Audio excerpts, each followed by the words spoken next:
Pastor, os anjos caídos tiveram relação com as mulheres e deram origem a gigantes.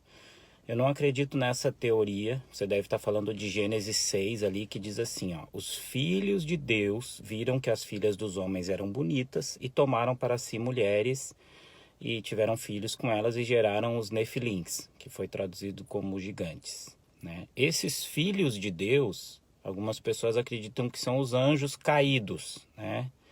Que olharam as mulheres, se atraíram por elas e casaram com elas e deram origem a uma raça híbrida, meio anjo, meio gente, né?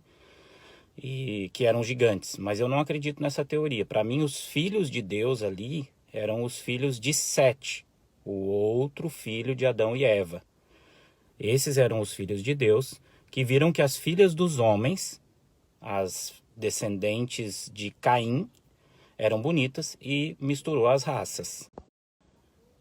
O Caim matou o Abel, logo ele foi considerado, ele foi amaldiçoado. Então ali eram as filhas dos homens, as filhas de Caim, a raça impura.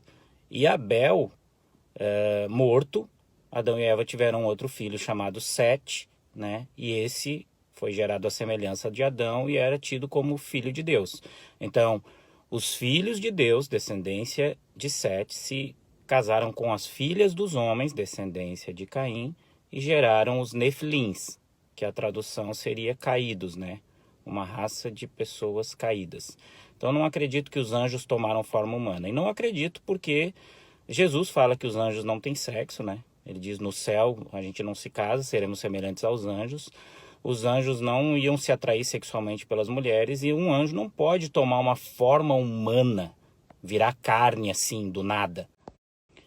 Lembrando que até Jesus, o Filho de Deus, para se fazer homem, o Verbo se fez carne, foi necessário o ventre de uma mulher.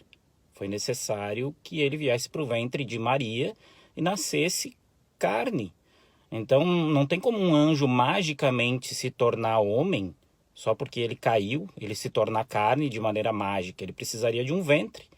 Então, se o próprio Filho de Deus, para se tornar homem, precisou de um ventre de uma mulher, como é que um anjo vai cair do céu, se transformar em homem e ter relação sexual com uma mulher e gerar uma raça diferente?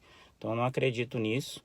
Concordo com Jesus que os anjos não têm sexo, acredito que eles não podem se tornar homens e por isso não acredito que os anjos caídos se relacionaram com as mulheres e deram origem a gigantes.